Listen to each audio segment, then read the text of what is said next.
보조문법은 기초예술인의 현실을 충분히 반영하지 못하고 있으며 특히 최근 지명된 문화체육관광부 장관 후보자가 기초예술에 대한 이해가 부족하지 않느냐라는 현장의 우려가 커지고 있습니다.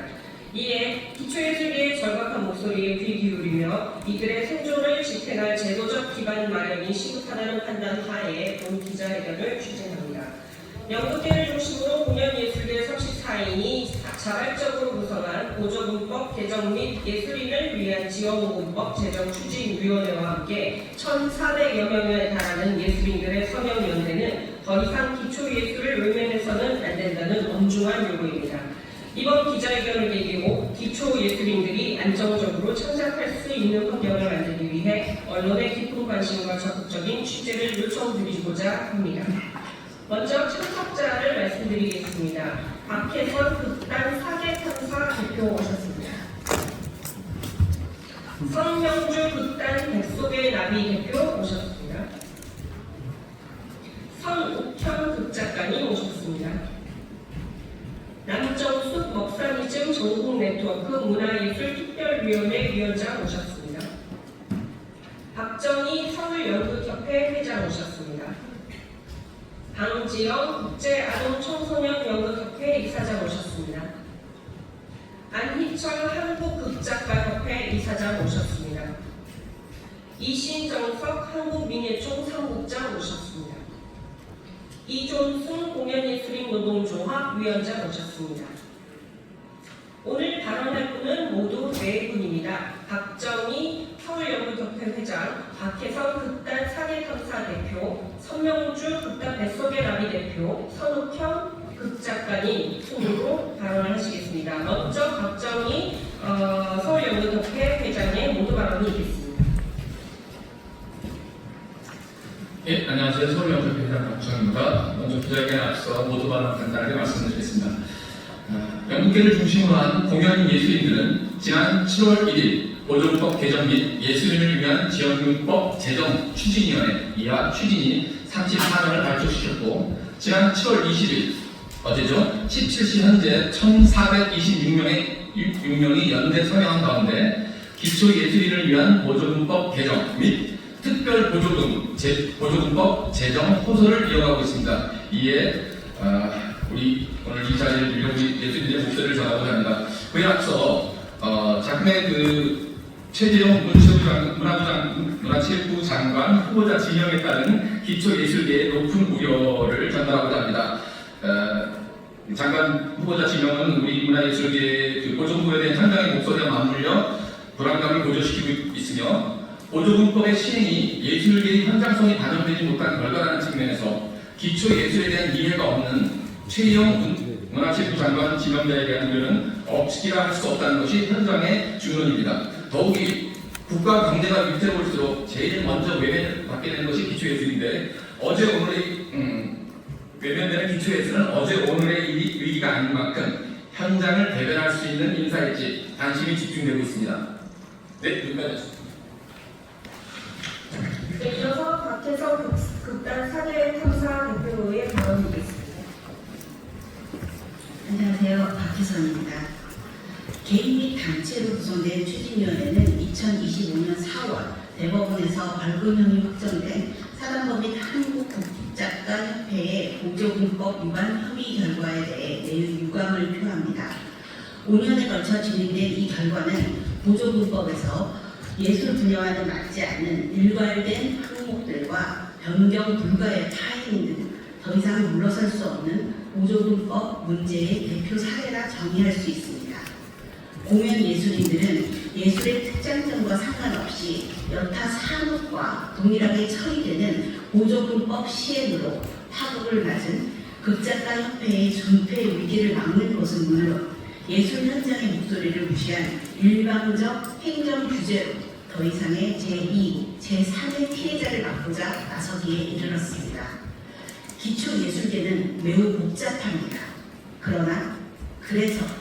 그렇기에 지금의 문화강국 대한민국이 그 반석 위에 있음을 기억해 주십시오.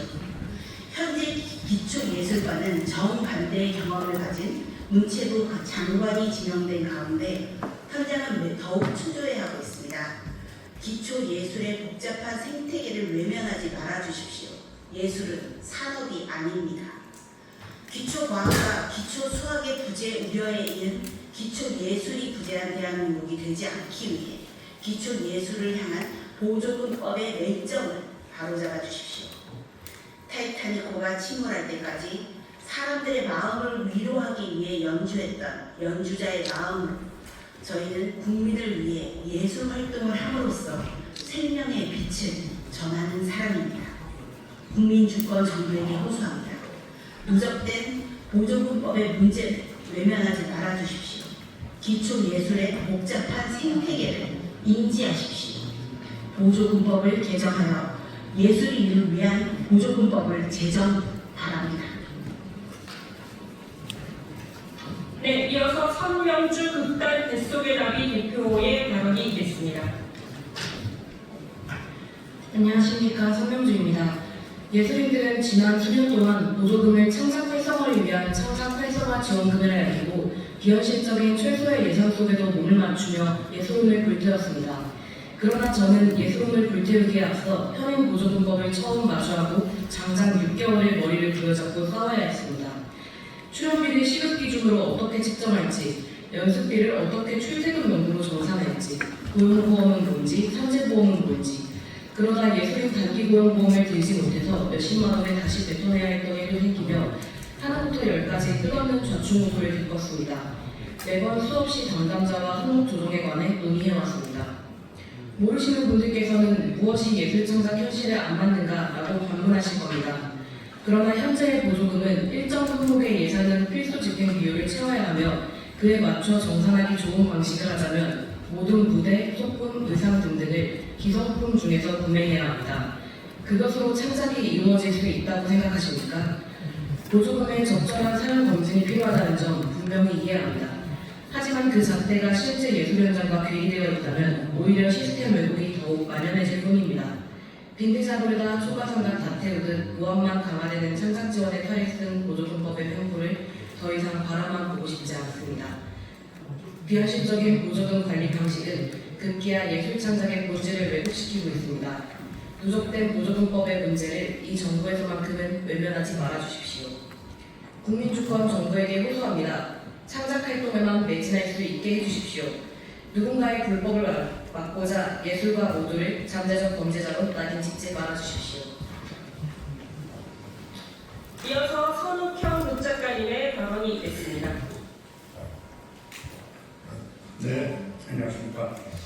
국가 보조금에 대한 예술계에서의 논의는 여러 번 있었지만 이번에 이렇게 연대와 서명운동이 벌어진 건 최근 극작가협회, 제가 몸담고 있는 한국극작가협회 사태 때문입니다. 그 사건의 개요를 아주 간단하게 말씀드려보겠습니다.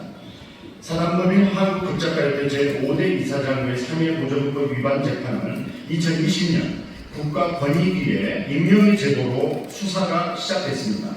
제보자는 시기를 특정해 5대 집행부 2017년에서 2019년까지 신고했습니다. 처음 시작은 배임 횡령을 의심하는 거였습니다. 하지만 철저한 수사 과정에서 배임 횡령은 단 한 푼도 없었음이 밝혀졌습니다. 오직 사업 안수를 위해 모든 보조금을 사용했음에도 이 열악한 환경 속에서 예술가로서 양심과 신념을 지켜온 사인은 결국 범법자가 되었습니다. 협회는 97년부터 한국희곡을 출간해 왔는데 이 사업은 문화예술위원회 사업입니다. 이 출간하는 사업임에도 원고료만 쓰고 책 인쇄비, 출간비를 쓰지 못하게 항목을 규제하고 있습니다. 책을 출간하는데 출판 인쇄비를 쓰지 못하게 합니다. 예술위에 지속적으로 항목 규제가 불합리하다고 호소했지만 무시됐습니다. 한국희곡은 개간지고 1년에 4번 총 2,000권 이상 출간하는데 허당 300만원씩 1년에 1,200만원이 지원되고 그 지원금은 편집위원들에게 원고료를 지급해서 이미 사업 완료 승인까지 마쳤습니다. 근데 문제는 인쇄비입니다. 열악한 협회 사정을 알고 편집위원들이 원고료를 기부하고 그랬는데 그 재판에서는 그 기부를 인정하지 않았고 항목 유용, 즉 원고료를 출판 인쇄비로 썼다는 이유로 1심에서 벌금형을 받았습니다. 게다가 2심에서는 1심에서 무죄 받았던 일인데 2심에서 다시 검사가 처음부터 출판비용으로쓸 마음을 먹고 사전에 모의했다라는 추정의 언어로 관여하지 않은 이사장, 편집위원, 기관 1인 그들마저도 기부금이 증거가 돼서 새로이 벌금형이 확정됐습니다. 1심에서 무죄였는데 2심에서 새로운 증거도 없이 유죄가 된 겁니다. 저희는 당연히 대법원에 상고했지만 기각되어서 형이 확정됐습니다. 자, 이 유죄가 확정된 것으로 인해 한국의 유일한 극작가 단체인 한국극작가협회는 이제 환수금을 감당할 수 없어서 해체해야 되는 위기에 이르렀습니다. 해체로 끝난 것도 아니고 헌신으로 그 무너져가는 협회를 일으켜 세웠던 5대 이사장의 3인에게 협회가 구상권을 청구해야 되는, 노력한 그들에게 칼을 꽂아야 하는 그런 일까지 이르렀습니다. 이게 문화예술 강국을 외치는 2025년에 이런 일이 이루어지는 통탈한 일을 저희들이 어디다 얘기해야 되겠습니까? 아무리 K 강국을 외쳐도 문화 강국을 외쳐도 현재도 기초예술 단체들 조금 받은 보조금으로 연명하듯이 협회사업 이어가고 있습니다. 근데 그 기부금이 법정에서 보조금 의용으로 둔갑한다면, 보조금은 지원금이 아니에요. 언제라도 사업 담당자와 임원들을 정과적으로 만들 수 있는 올가미입니다. 벌금형이라 하더라도 예술가들에게 사형 선고와 같습니다.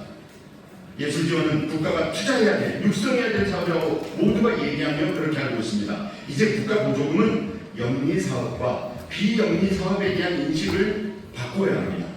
열악한 환경에서 아직도 갇혀있는 한국의 기초예술가들을 국민주권정부에서도 외면한다면 한국은 더 이상 문화예술 강국이라는 표현을 쓰지 말아야 됩니다. 행정의 불안으로 억울하게 고통을 겪는 지금 5대 이사장의 3인과 사단법인 한국극작가협회에 대한 국가가 즉시 나서 구제해 줄 것을 강력히 호소드립니다. 네, 예술계 현실을 반영한 보조금법의 개정 및 특별 제정의 필요성에 대해서 문체위 위원인 저 역시 강력히 공감하는 바입니다. 이것으로서 기초예술보조금법 제정 촉구 및 최유영 문체부 장관 후보자 지명 우려에 대한 기자회견을 마치도록 하겠습니다. 언론의 많은 관심 감사드립니다.